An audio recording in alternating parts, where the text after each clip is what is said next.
नमस्कार, first India news देख रहे हैं आप। आपके साथ मैं हूं इंदु राठौड़। हमारी खास बुलेटिन की शुरुआत करते हैं। आपको जानकारी दे दें कि नए साल से पहले मोदी सरकार का राज्य को बड़ा तोहफा। तो बड़ी जानकारी आपको दे रहे हैं। आपको बता दें कि केंद्र ने राज्य सरकार को जो है 72,961.21 करोड़ रुपए का तोहफा दिया है। इसमें राजस्थान सरकार को 4,396.64 करोड़ रुपए मिलेंगे और 10 जनवरी 2024 को राज्य को मिलने वाले कर हिस्से की राशि। आपको जानकारी दी थी कि 11 दिसंबर 2023 को जारी 72,961.21 करोड़ की किस्त से अलग है। और सबसे अधिक की अगर बात की जाए तो सबसे अधिक जो पैसे हैं वो उत्तर प्रदेश को जारी हुए हैं। उसका आंकड़ा भी आपको जरा बताते हैं। अगर इस आंकड़े की बात की जाए तो देखिए 13,088.51 करोड़ रुपए उत्तर प्रदेश के लिए जारी हुए हैं, जो कि अभी तक सबसे ज्यादा है। बिहार की भी हम बात करेंगे तो बिहार को जो है 73,038.44 करोड़ जो है वो राशि है। और मध्य प्रदेश की राशि की बात की जाए तो मध्य प्रदेश में 5,727.44 करोड़ रुपए और पश्चिम बंगाल को 5,488.88 करोड़, महाराष्ट्र को 4,608 करोड़, उड़ीसा की बात की जाए तो 3,363.69 करोड़ रुपए हैं। तमिलनाडु की बात करें तो 2,976.10 करोड़। कर्नाटक की बात करें तो कर्नाटक को 2,660.88 करोड़, गुजरात को 2,537.59 करोड़ और छत्तीसगढ़ को 2,485.79 करोड़, झारखंड को 2,412.83 करोड़, तेलंगाना को 1,533.64 करोड़। और चलिए अब बात करते हैं केरल की, पंजाब की। इसको लेकर भी हम आपको जानकारी देते हैं। केरल की अगर बात की जाए तो केरल को जो राशि है वो है 1,404.50 करोड़।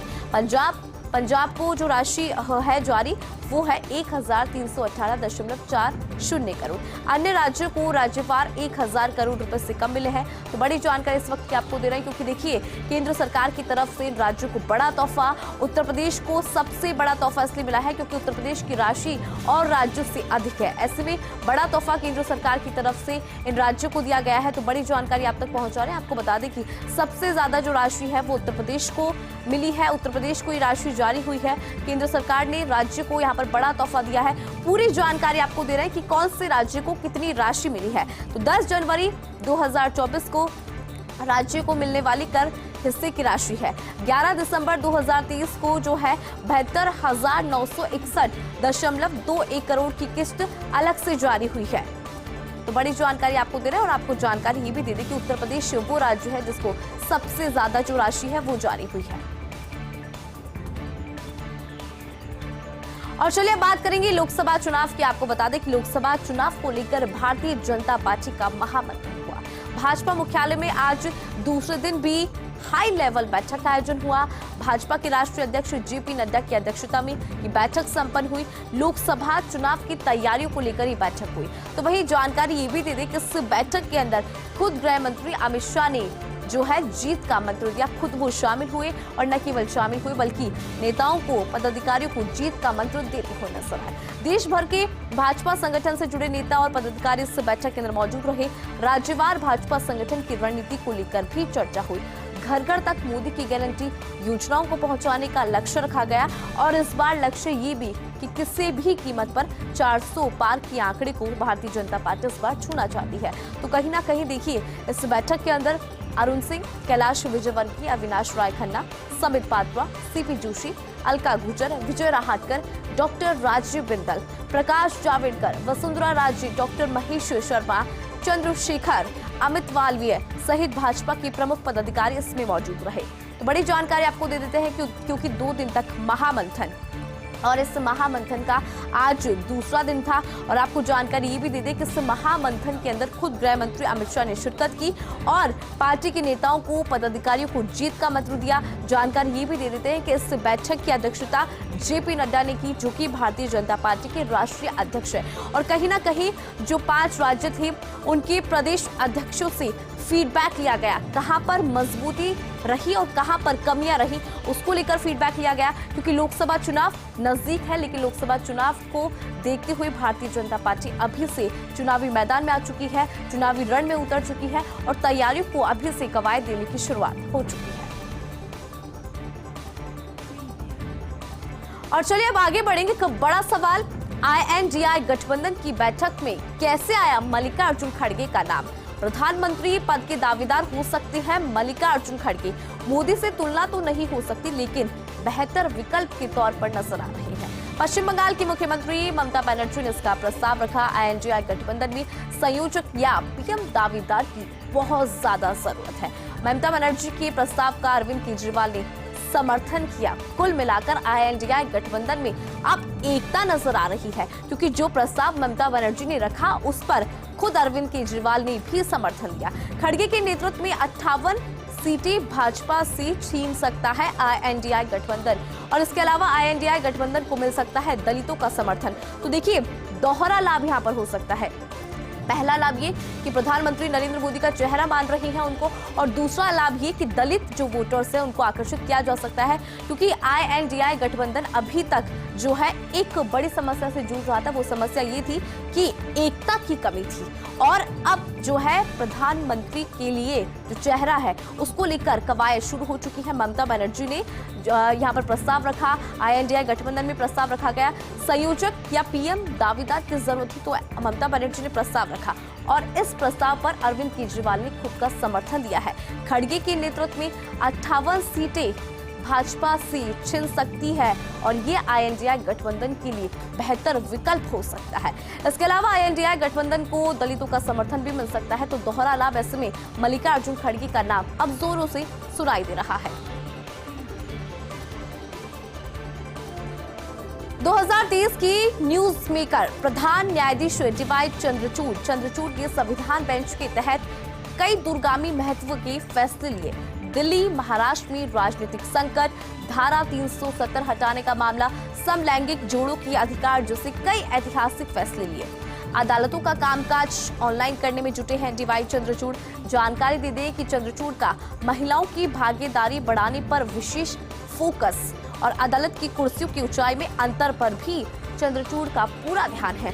एक ही आकार की एर्गोनॉमिक कुर्सियां खरीदने के निर्देश, सिर्फ CGI की कुर्सी बड़ी होगी और बाकी सबकी जो कुर्सियां हैं उनका आकार सामान्य रहेगा, या यूं कहें सबका आकार समान रहेगा, क्योंकि 2030 बहुत ज्यादा ऐतिहासिक रहा। कई ऐसे फैसले हैं जिन पर मुहर लगी, और आपको ये भी जानकारी दे दें क्योंकि 2030 की न्यूज मेकर रहे हैं प्रधान न्यायाधीश DY चंद्रचूड़ ने संविधान बेंच के तहत कई दूरगामी फैसले किए, और या यूं कहें कि कई फैसलों पर मुहर लगी। दिल्ली महाराष्ट्र में राजनीतिक संकट की बात हो, धारा 370 हटाने का मामला हो, या फिर समलैंगिक जोड़ों के अधिकारों की बात हो, तो ऐसे कई फैसले हैं जो होने के लिए, और अदालतों का कामकाज ऑनलाइन कराने में फिलहाल हो जुटे हैं। चंद्रचूड़ का महिलाओं की भागीदारी बढ़ाने पर विशेष फोकस है। अदालत की कुर्सियों की ऊंचाई में अंतर पर भी उनका ध्यान है। उनका ध्यान इसलिए है क्योंकि अब देखिए, एक ही आकार की एर्गोनॉमिक कुर्सियां खरीदने के निर्देश दिए गए। सिर्फ CGI की जो कुर्सी है वो बड़ी होगी, और बाकी लोगों की जो कुर्सियां हैं वो समान होगी, यानी कि एक समान सारी कुर्सियां होगी। और चलिए अब आगे बढ़ेंगे। आपको बता दें कि द वीक में विदेश राज्य मंत्री मीनाक्षी लेखी का लेख, स्वतंत्रता की 75 वर्ष के इतिहास में पहली बार सही नीतियां, संविधान की भावना के अनुसार काम कर रही मोदी सरकार। तो मोदी सरकार की यहाँ पर तारीफ हुई है, और हर व्यक्ति को घर, शौचालय, गरीबों को भोजन, राष्ट्रीय शिक्षा नीति, जम्मू और कश्मीर में धारा 370 हटाकर विशेष दर्जा समाप्त किया। संविधान में जो कमी रह गई थी उसे दूर कर रहा है मोदी सरकार ने, ये भी उनके लेख में देखने को मिला। आपको बता दें कि 26 नवंबर को हर साल संविधान दिवस मनाने की घोषणा, संविधान, लोकतंत्र, धर्म निरपेक्षता, सामाजिक न्याय, व्यक्तिगत स्वतंत्रता पर सरकार का सबसे ज्यादा फोकस रहा, और सहकारिता आधारित संघवाद को मजबूती दे रही है ये मोदी सरकार। तो इस लेख में क्या कुछ जिक्र किया गया वो एक बार फिर से हम आपको बता देते हैं। तो जानकारी दे दें कि द वीक में विदेश राज्य मंत्री मीनाक्षी लेखी का लेख सामने आया। इस लेख में उन्होंने प्रधानमंत्री नरेंद्र मोदी की नीतियों की जानकारी दी। उन्होंने संविधान की भावना के अनुसार काम कर रही है मोदी सरकार, ये कहा, और हर व्यक्ति को घर, शौचालय, गरीबों को भोजन मिल रहा है, राष्ट्रीय शिक्षा नीति पर फोकस है, जम्मू कश्मीर में धारा 370 हटाकर विशेष दर्जा समाप्त किया गया, इसका भी वर्णन इस लेख में देखने को मिला। संविधान में जो कमी रही थी उसे दूर कर रही है मोदी सरकार, इसका भी वर्णन देखने को मिला। और साथ ही 26 नवंबर को हर साल संविधान दिवस मनाने की जो घोषणा है उसका भी वर्णन। संविधान, लोकतंत्र, धर्मनिरपेक्षता, सामाजिक न्याय, व्यक्तिगत स्वतंत्रता पर सरकार का सबसे ज्यादा फोकस और सहकारिता आधारित संघवाद को मजबूत कर रही है मोदी सरकार, ये पूरा वर्णन इस लेख में देखने को मिला।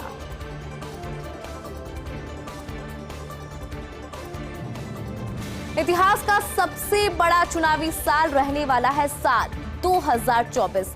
गाजा और यूक्रेन की लड़ाइयों के बीच 40 देशों में चुनाव होंगे और चुनाव के नतीजों से बदलेंगी अंतर्राष्ट्रीय राजनीतिक समीकरण। इन देशों में 40% से ज्यादा ग्लोबल जीडीपी और जनसंख्या। सबसे पहले बांग्लादेश में, फिर ताइवान में आम चुनाव होंगे और उसके बाद पाकिस्तान में चुनाव होंगे, फिर इंडोनेशिया, दक्षिण अफ्रीका में चुनाव होंगे। तो जानकारी दे दें कि कनाडा, अफ्रीका, दक्षिण अमेरिका के कई देशों में चुनाव होंगे। यूरोप के यूके, जर्मनी, स्पेन और पुर्तगाल, ऑस्ट्रिया, बेल्जियम में भी चुनाव होंगे। यानी कि 2024 में चुनाव बहुत सारे देशों में होंगे और ऐसे में 2024 के नवंबर में अमेरिका में राष्ट्रपति चुनाव होंगे। तो साल 2024 जो है वो महत्वपूर्ण रहेगा और इतिहास का सबसे बड़ा चुनावी साल रहने वाला है 2024। वो क्यों, वो हम आपको बताते हैं। आपको बता दें कि गाजा और यूक्रेन की लड़ाई एक तरफ तो, और इस लड़ाई के बीच में 40 ऐसे देश हैं जिनमें चुनाव होंगे। चुनाव के नतीजों से अंतर्राष्ट्रीय रिलेशंस भी बदलेंगे, राजनीतिक समीकरण भी बदलते हुए नजर आएंगे। इन देशों में 40% से ज्यादा ग्लोबल जीडीपी और जनसंख्या है। सबसे पहले बात हम करते हैं बांग्लादेश की। आपको जानकारी दे दें कि सबसे पहले चुनाव बांग्लादेश में होंगे, फिर ताइवान में आम चुनाव होंगे और उसके बाद पड़ोसी मुल्क पाकिस्तान में चुनाव होंगे, फिर इंडोनेशिया, फिर साउथ अफ्रीका में आम चुनाव होंगे। और जानकारी ये भी दे दें कि कनाडा, अफ्रीका, दक्षिण अमेरिका के कई देशों में भी चुनाव होंगे। अगर बात यूरोप की करें तो यूरोप की यूके, जर्मनी, स्पेन, पुर्तगाल, ऑस्ट्रिया, बेल्जियम में भी चुनाव होंगे। 2024 की नवंबर में अमेरिका में भी राष्ट्रपति के चुनाव हो सकते हैं। कड़ाके की सर्दी के बीच में नैनीहालों के लिए खुशखबरी सामने आ रही है। आपको जानकारी दे दें कि प्रदेश भर के स्कूल्स में 25 दिसंबर से 5 जनवरी तक शीतकालीन अवकाश रहेगा, जो कि नैनीहालों के लिए बहुत ही खुशखबरी है। सरकारी और गैर सरकारी स्कूल में शिविर पंचांग के मुताबिक छुट्टियां रहेंगी, हॉलीडेज रहेंगे और नए साल के पहले वीक में तापमान ज्यादा गिरा तो और भी छुट्टियां बढ़ सकती है, यानी कि अवकाश और भी लंबा खिंच सकता है। सर्दी के मद्देनजर छुट्टियां बढ़ाने के लिए कलेक्टर को अधिकृत किया जाएगा। श्रीगंगानगर, हनुमानगढ़, चूरू, बीकानेर, जोधपुर, माउंट आबू, जैसलमेर, बाड़मेर में पारा जो है 0 से 2-3 डिग्री सेल्सियस तक पहुंच जाता है। ऐसे में अवकाश रह सकता है और अगर सर्दी ज्यादा पड़ेगी तो इन अवकाश को आगे तक खींचा जा सकता है। जानकारी दे दें कि प्रदेश भर के स्कूल्स में 25 दिसंबर से 5 जनवरी तक शीतकालीन अवकाश रहेगा। सरकारी गैर सरकारी स्कूल में शिविर पंचांग के मुताबिक की छुट्टियां रहेंगी और नए साल के पहले सप्ताह में यानी कि फर्स्ट वीक के अंदर तापमान में अगर ज्यादा गिरावट दर्ज की जाती है तो ये अवकाश और भी बढ़ सकता है। सर्दी के मद्देनजर छुट्टियां बढ़ाने के लिए कलेक्टर को अधिकृत किया जाएगा और श्रीगंगानगर, हनुमानगढ़, चूरू, बीकानेर, जोधपुर, माउंट आबू, जैसलमेर, बाड़मेर ये वो जिले हैं जहां पर सर्दियों में अक्सर पारा या तो 0 में पहुंच जाता है या फिर 2-3 डिग्री सेल्सियस तक रहता है। ऐसे में बच्चों के लिए और नैनीहालों के लिए बहुत बड़ी खुशखबरी है। पर्यटन निगम रिकॉर्ड राजस्व की तरफ अग्रसर। पर्यटन निगम में नवंबर अंत तक 80 करोड़ रुपए अर्जित किया राजस्व। चालू वित्त वर्ष में 120 करोड़ रुपए राजस्व अर्जित करने का अनुमान। Boating, liquor trade, property rate, catering, POW unit आय में वृद्धि। आपको जानकारी दे दें कि पर्यटन निगम की प्रबंध निदेशक वीपी सिंह की कुशल नेतृत्व का ये परिणाम है। पिछले वित्त वर्ष में भी 85 करोड़ रुपए राजस्व अर्जित किया गया था। अब मुनाफा कमाने वाले सरकारी उपक्रम में शुमार हुआ है पर्यटन निगम। साथ ही एक और नवाचार से पर्यटन निगम फिजा जो है उसकी बदलती हुई नजर आएगी। आपको जानकारी दे दें कि नेशनल हाईवेज और स्टेट हाईवेज और प्रमुख शहरों की यूनिट्स में ईवी चार्जिंग स्टेशन लगेंगे। इससे पर्यटन को बढ़ावा मिलेगा और राजस्व में भी बढ़ोतरी होगी। तो वहीं इलेक्ट्रिक व्हीकल चार्जिंग और बैटरी स्वैपिंग की भी सुविधा मिलेगी। जल्द ही पर्यटकों की सुविधा के लिए स्कूटर रेटिंग प्रोजेक्ट का स्टार्टअप किया जाएगा। गणगौर, तीज और नाहरगढ़ पड़ाव रेस्टोरेंट से शुरू होगा ये पायलट प्रोजेक्ट। इस तरह से प्रोजेक्ट से पर्यटन निगम के राजस्व में वृद्धि होगी। तो कुल मिलाकर राजस्व में बढ़ोतरी के लिए कई तरह की स्ट्रेटेजीज को तैयार कर लिया गया है, वो जानकारी भी हम आप तक पहुंचा रहे हैं। तो देखिए, राजस्व को बढ़ाना अब जो है मुख्य उद्देश्य है और पर्यटन विभाग जो है इसको लेकर अग्रसर भी नजर आ रहा है। पर्यटन निगम में नवंबर अंत तक 80 करोड़ रुपए अर्जित राजस्व किया है और चालू वित्त वर्ष की अगर बात की जाए तो 120 करोड़ रुपए राजस्व के तौर पर अर्जित करने का अनुमान है। आपको जानकारी दे दें कि boating, liquor trade, property rent, catering, POW unit आय में वृद्धि और पर्यटन निगम के प्रबंध निदेशक VP सिंह के कुशल नेतृत्व का ये परिणाम है। पिछले वित्त वर्ष की बात की जाए तो पिछले वित्त वर्ष में भी 85 करोड़ रुपए का राजस्व अर्जित किया गया था। अब मुनाफा कमाने वाले सरकारी उपक्रम में शुमार होगा पर्यटन निगम। साथ ही एक और नवाचार से पर्यटन निगम की फिजा बदलती हुई नजर आएगी। नेशनल हाईवेज, स्टेट हाईवेज और प्रमुख शहरों की यूनिट्स में EV चार्जिंग स्टेशन लगाए जाएंगे। इलेक्ट्रिक व्हीकल चार्जिंग स्टेशन हो या फिर बैटरी स्वैपिंग, ये तमाम सुविधाएं मिलेंगी और जल्द ही पर्यटकों की सुविधा के लिए ई-स्कूटर रेटिंग प्रोजेक्ट का भी स्टार्टअप होगा। आपको जानकारी दे दी कि गणगौर, तीज और नाहरगढ़ पड़ाव रेस्टोरेंट से ये पायलट प्रोजेक्ट शुरू होगा और इस तरह से प्रोजेक्ट से पर्यटन निगम की राजस्व में बढ़ोतरी देखने को मिलेगी। लोकसभा चुनाव नजदीक है और चुनाव को लेकर कांग्रेस ने अभी से कमर कस ली। कांग्रेस ने 16 सदस्यीय मैनिफेस्टो कमेटी का गठन किया है। आपको पूरी जानकारी देते हैं कि किन किन को इसमें शामिल किया गया है। तो देखिए, पूर्व वित्त मंत्री P चिदंबरम को मैनिफेस्टो कमेटी का चेयरमैन बनाया है।